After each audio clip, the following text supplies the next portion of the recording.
Hey guys, in this video I'm going to be taking a closer look at the blonde 12-inch Zenith porthole set. I recently picked up at an estate sale along with that RCA CTC5 color set. Now, unlike that one, which is out in the garage, this one I dismantled so I could bring it inside, and here she sits.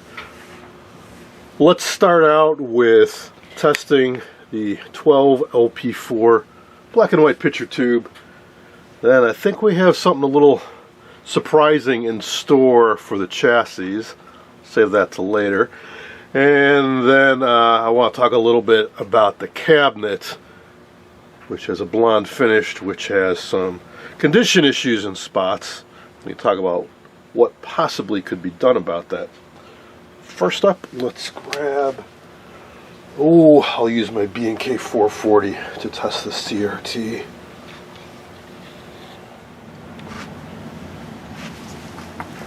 I like this tester for black and white CRTs because it's quick and easy to use. But notice it does also have a color socket. I could have potentially used this to test that color 21AXP22 CRT, but I don't quite trust this tester that much. But for black and white, it's fine. What do we mean by trust it? That's a really hard to replace CRT, and I don't want to take any chances. So something a little bit more sophisticated. Just gotta plug this in. We'll be good to go. Said this tester, because it's old, just works very easily with these old CRTs. No adapters necessary. And here we go. Actually, let me keep the camera pointed down here, because the first thing we want to do is make sure these two bulbs light up on the left-hand side. That's a great sign. That's an even better sign. Sometimes it can take several minutes for those to come up if the CRT is really tired. That's excellent. Let it sit for a few more moments. Gonna be checking the emissions and the cutoff. So let's see, that's definitely on 6.3 volts. And emissions. Look at that, we are in the green. I am 2 for 2 on this excursion. Fantastic. Do we have cutoff control? Oh, yes, we do. Excellent, excellent, excellent. Curious thing about this tester. See, when you're testing the cutoff, you're varying the grid voltage. And of course, it changes the emissions. It's a triode, essentially. But when you check emissions, this doesn't do anything. On most testers, you set the cutoff before you test the emissions because it changes it, but not on this tester. Anyways, we're well into the green. There's a life test button. Okay, that's not so hot, but geez, the thing's only been turned on for, what, a minute or two? Excellent, excellent, excellent. Let's talk about the finish next. I'll save the best for last. So it's a blonde finish. What does that mean? Well, typically a blonde, yellowish, orangish, light color type finish is artificial to some degree.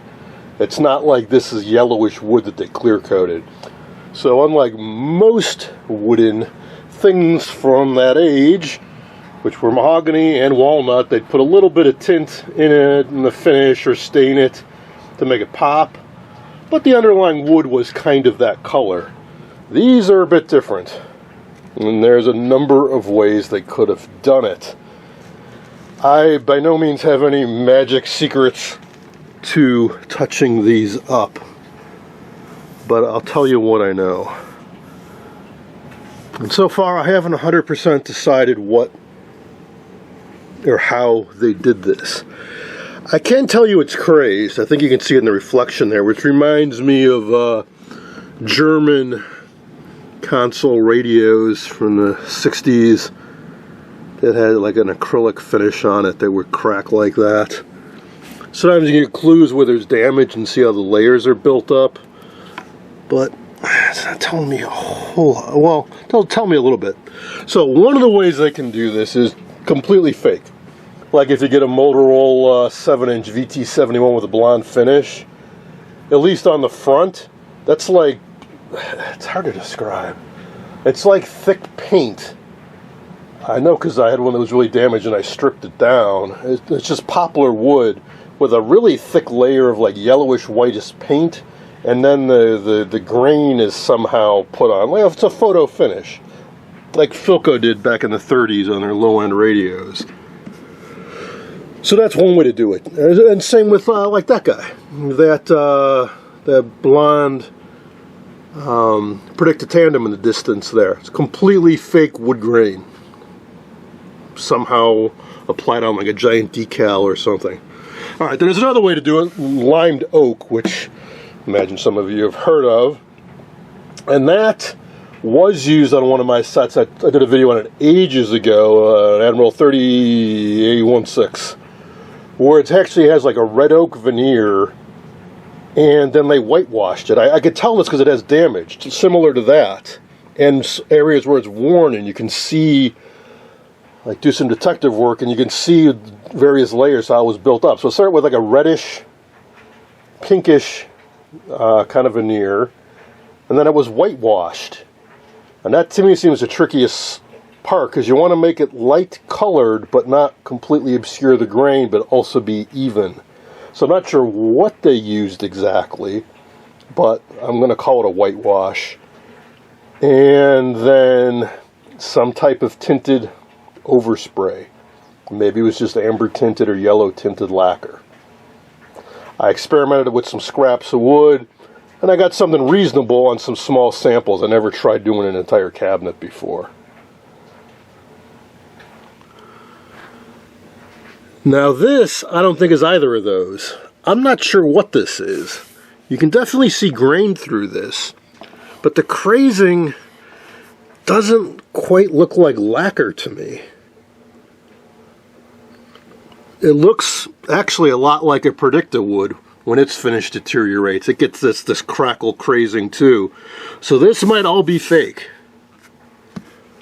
In which case, to touch it up, the best advice I can give you is get out some artist acrylic paints or oil paints and do the best job you can. So maybe like put some filler here and then paint on a base coat that's as close to the main color you see here as you can, and then try to dapple in some grain pattern.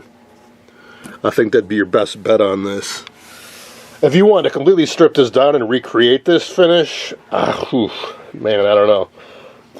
A long time ago, I saw somebody who's selling a kit. I think they sold it on eBay for reproducing a, what do they call it? Hayward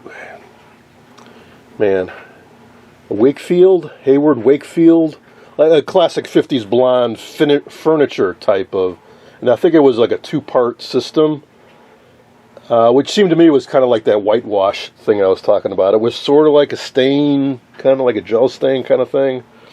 I think the success with that depends, or I think the success with it, no matter what, depends on what is your base wood.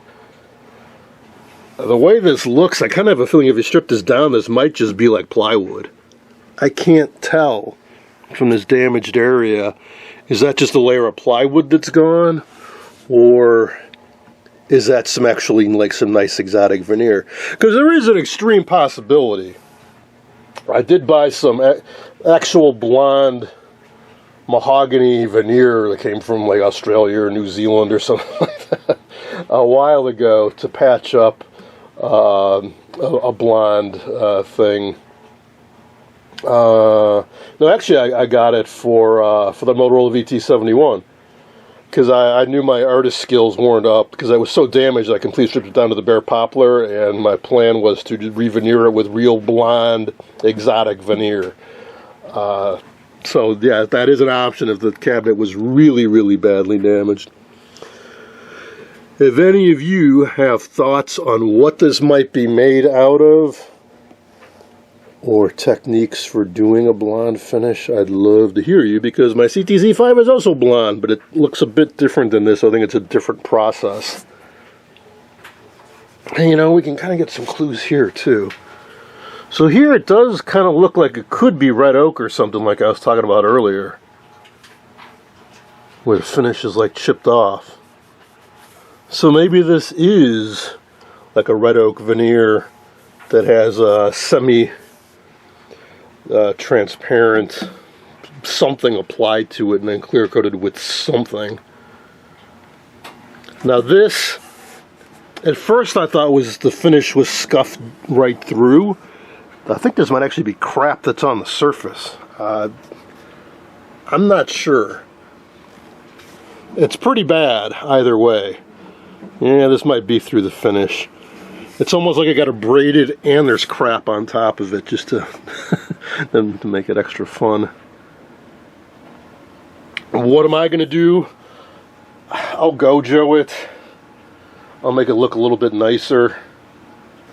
You know, this isn't the end of the world, because you just put a lamp or something on top of it, or doily or something to cover the damage. That's a little more annoying. The front looks good. I'll turn it around. I'll try to later. It's a little bit tough for me to spin it around right now. But there is a problem with the front. If you didn't see part one, the control doors are missing. Here we go. Managed to pull it away a little bit so you guys can see.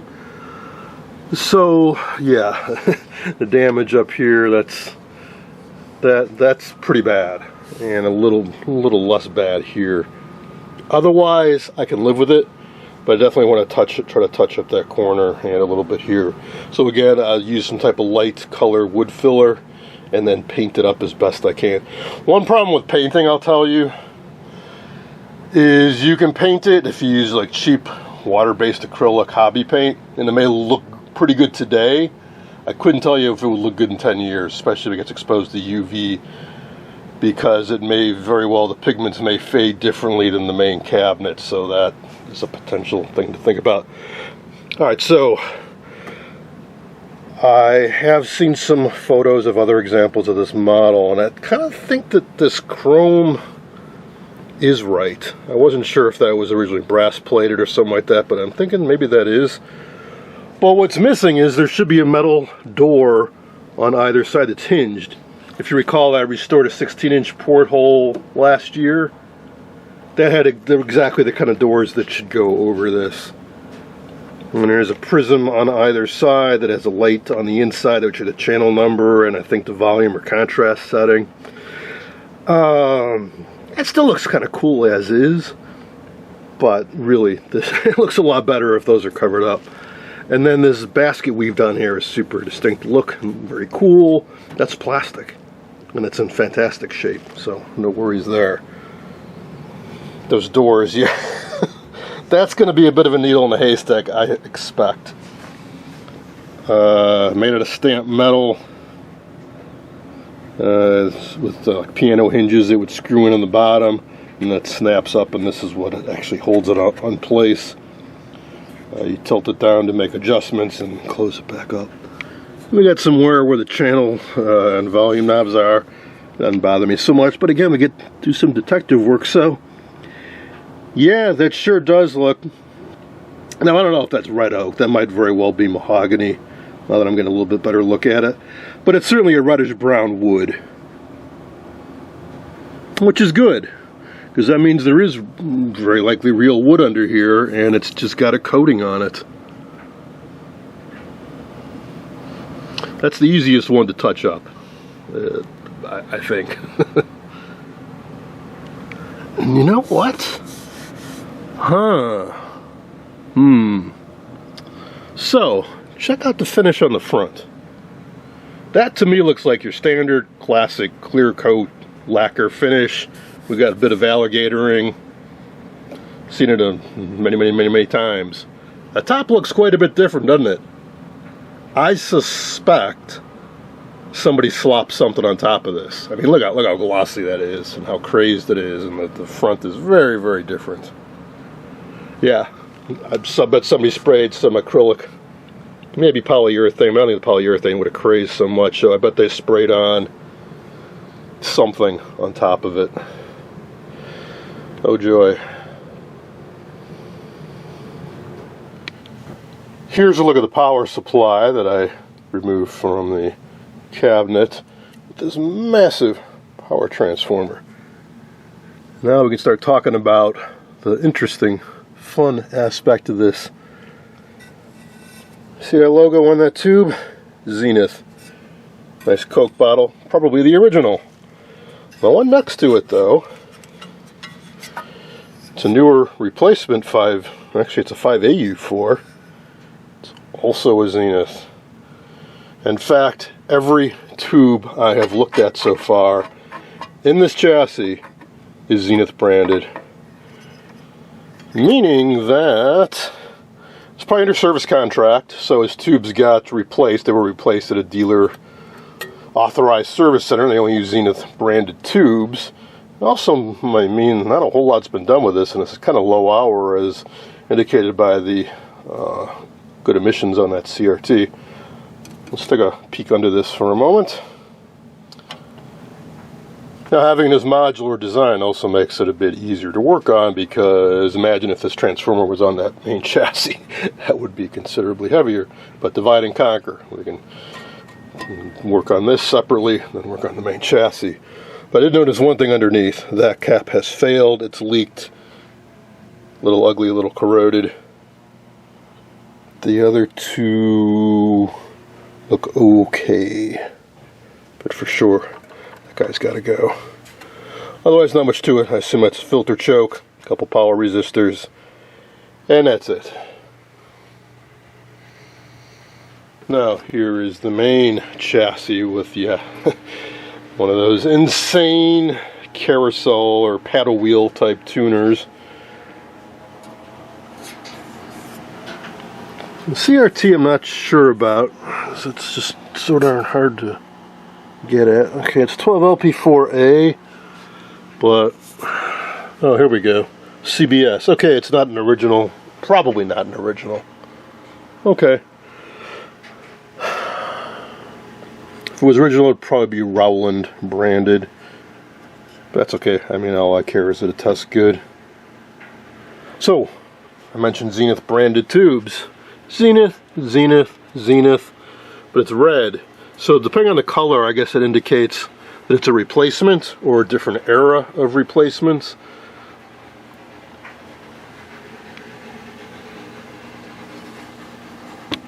They're not all Zenith. Well, mostly Zenith.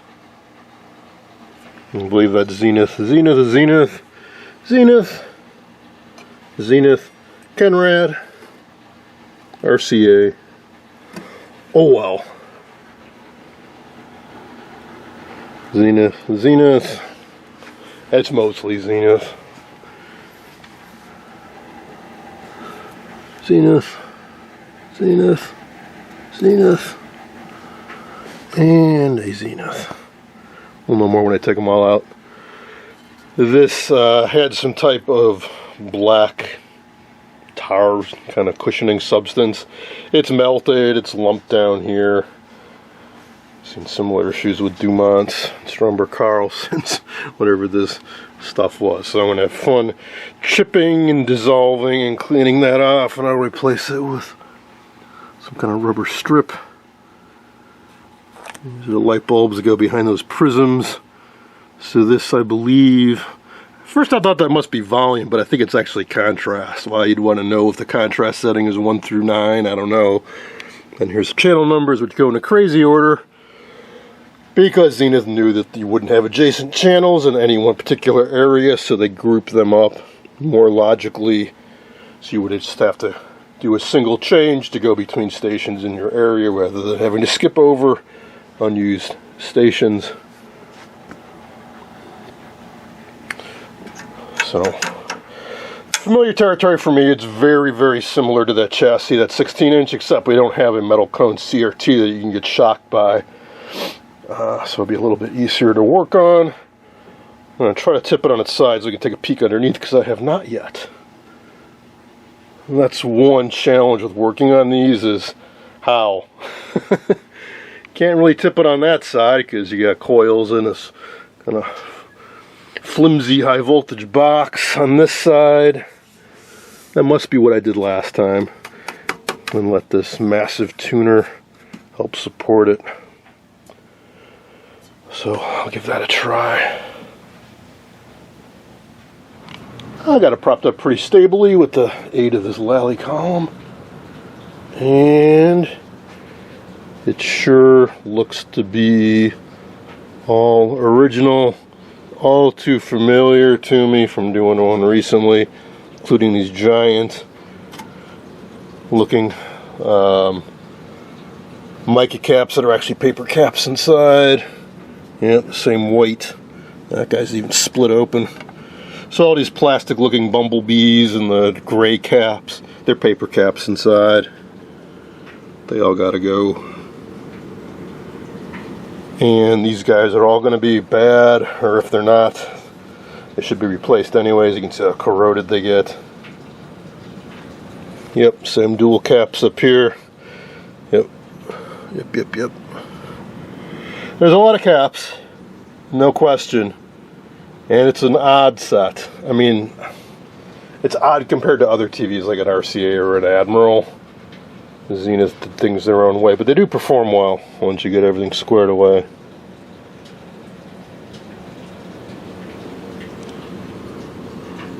Alright, cool. Yeah, so as I hoped, very little servicing done. That guy's definitely... or no servicing done other than tubes being changed out. Yeah, really looking forward to working on this.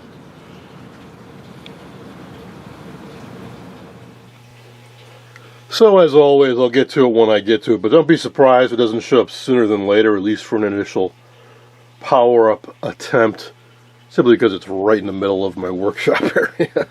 So what I would do, what I propose doing, is recap the power supply, and I'll have to replace some of those power resistors, and then maybe try a slow power up.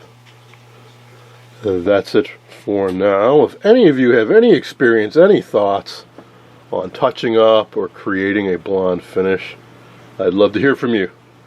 Thanks for watching.